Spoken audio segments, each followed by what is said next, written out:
Hey dudes, let's talk about the surefire absolute #1 farm strategy of the league, Strongboxes. They're fast, they're fun, they're as cheap or expensive as you want them to be, and the rewards are worth the investment cost. We've done things a little bit differently this league compared to past Strongboxing setups, so we're going to break that down, but first, be sure to like and subscribe. Over 2/3 of our viewers aren't subscribed, so go ahead and do that. It helps more people see our content, which helps us keep doing this, and join our Discord as well. We've got a great community there.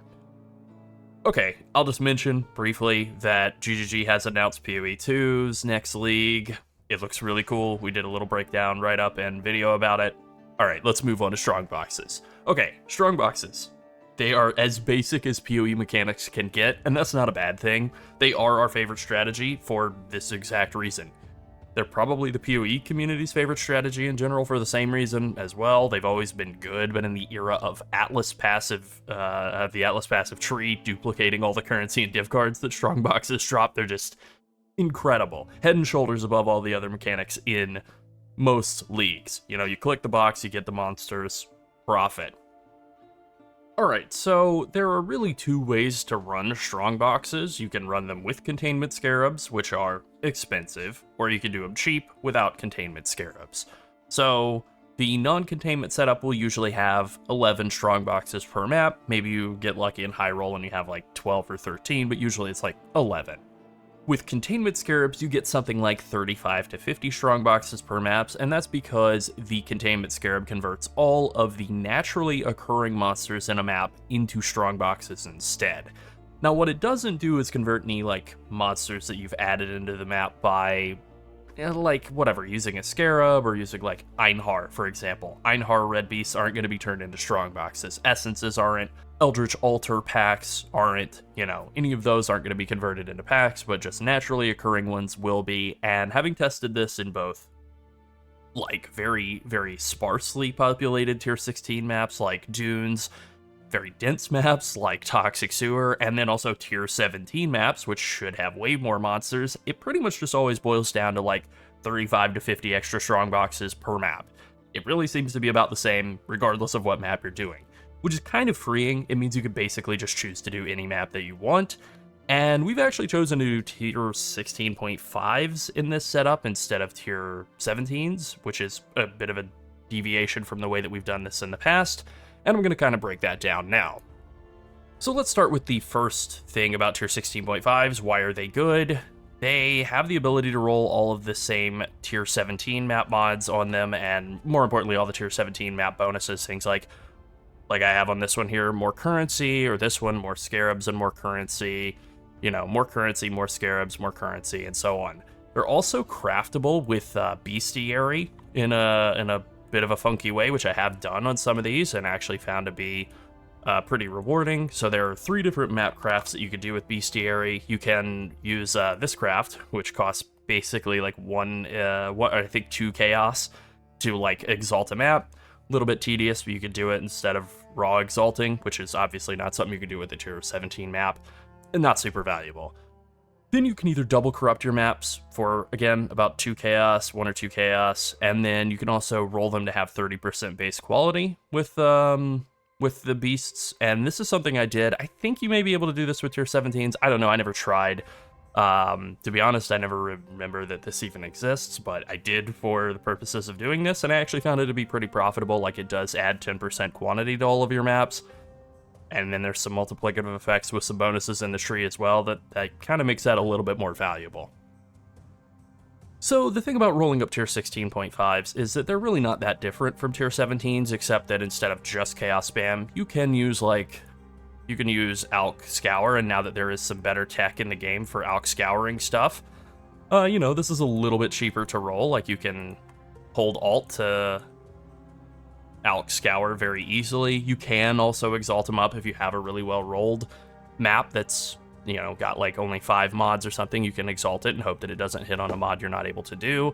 One of the main draws of all of this, though, is that tier 16.5s are just way cheaper than tier 17s. Like, I'm selling, even throughout the video, I'm selling tier 17s that I farmed for, like, 60 chaos or something.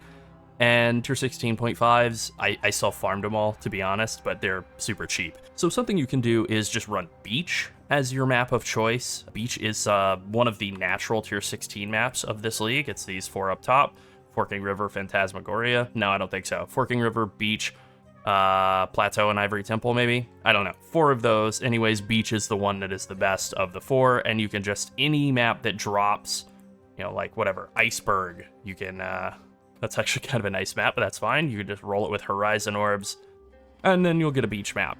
Yeah, super cheap, super cheap to do that. And as you can see, I have a full 72 stash tab full of tier 16.5 beach maps, right?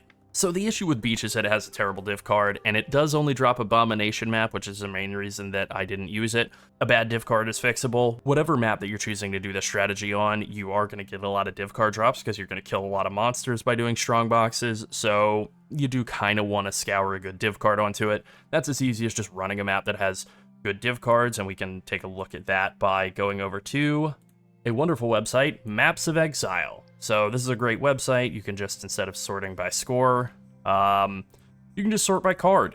And then as long as we have the card weight set to 1, you could just look like, okay, the best possible map, and just in terms of div card drops, is Defiled Cathedral. Ghetto is also good. Villa's good. Grave Trough is good. So like any of those, you can just run, and once you find the Nameless Seer, you scry the div cards from the map that you're on over to the map that you want to run, and then there you go. So normally, if you're looking to find a map that you're interested in running, you can use this website, Maps of Exile, set up your layout weights, density, boss weight, all of that however you like, and then not worry about the card because you're going to scry a better card onto the map.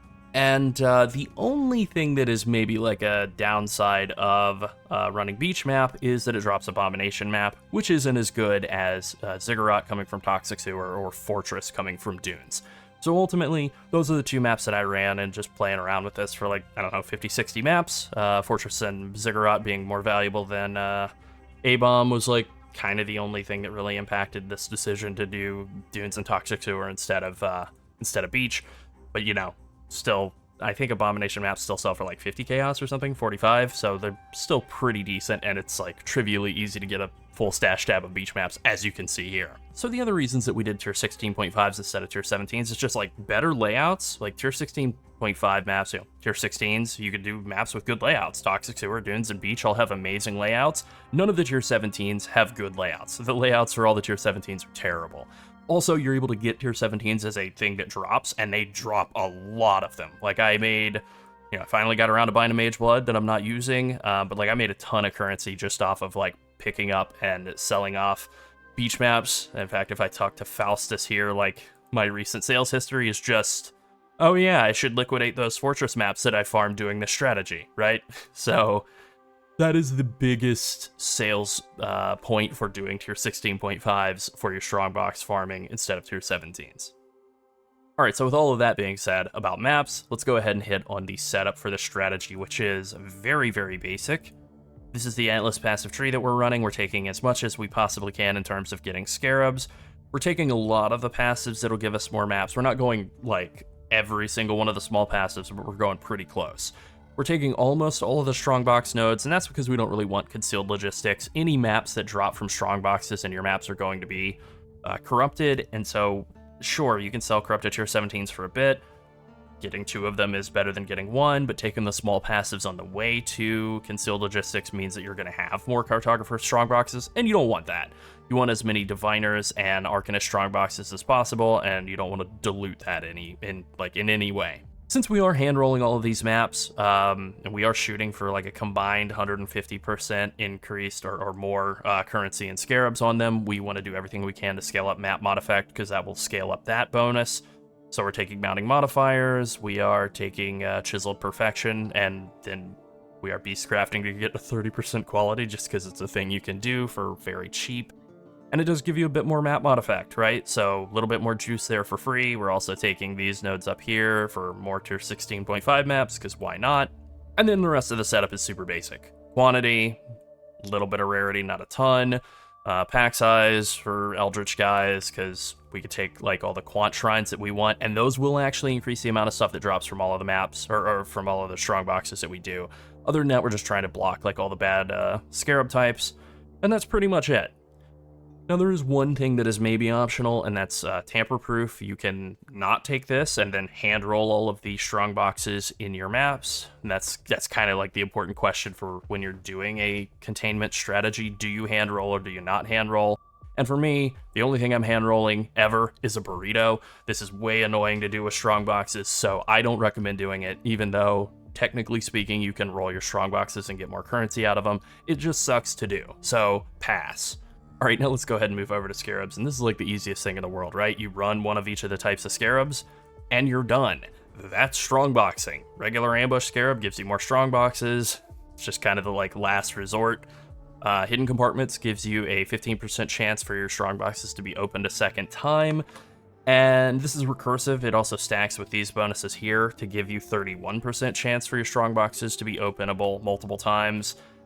This adds up to something like 60% more opens of your strongboxes. Every time you open a strongbox, because of these small passive nodes here, you have like a 60% chance to get 4 packs and a 100% chance to get 3, or I guess 40% chance to get 3, right? So you're getting something like 3.5 packs for every strongbox. So if you're doing containment and you're getting whatever it is, 35, like, well, let's just say like a dead average, like 40 strongboxes, and then you're getting like 3.6 packs per strongbox, and then you're getting like 1.6 opens per strongbox. You're getting something like 230 packs per map, and that's not even counting any possible like extra mods on the strongboxes that are like, this is guarded by an extra pack or anything like that. So you're probably getting like 250 to 300 packs per map once you include packs that aren't in strongboxes, like Eldritch Altar packs. So the maps are going to be absolutely full of guys.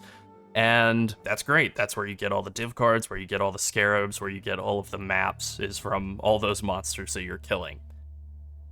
Then the Ambush Scarab of Potency is actually just a pretty good option. It's insanely cheap, so even if you're doing the budget version of this strategy, this is worth running. The alternative is just another 3 strong boxes, and it's probably worth it to just get like a significantly increased explicit effect on these strong boxes. That means like more quantity when quantity rolls, more extra scarabs when a strongbox is like, it drops 3 divination scarabs, now it's going to drop 4, maybe 5, not sure how rounding would work, probably 5, so that's pretty good. Ambush Scarab of Discernment makes it much more likely that your rarer varieties of strongboxes, which would be these 2 mainly, Arcanist and Diviners, are way more frequently like found. Yeah, just a super valuable scarab.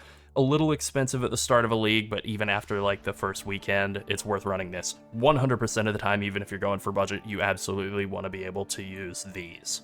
And then the only one that's kind of optional is the Containment Scarabs. This basically does make it so that instead of getting 11 strongboxes and a regular map full of guys, you're getting 35 to 50 strongboxes and very few guys in the maps. This is absolutely worth running if you can afford it. It does cost probably like 1.5 divines, and it absolutely does pay for itself. Even though you might think, you know, that's such a high cost, how can that really pay for itself? I assure you that it does, just through the fact of there being like so many more monsters in your maps through opening strong boxes, and it sort of working as a multiplier on everything else. If you're just trying to do Containment Scarabs in regular 8 mod tier 16 maps, that's not going to work very well. That is not going to be worth it, but it really needs to be tier 17s, which I think are worse than tier 16.5s, or fully rolled up tier 16.5s like this, which are chiseled and rolled to have a high value of scarabs and currency, at least like 100% combined of scarabs and currency as a bare minimum, but ideally closer to like 140, 150.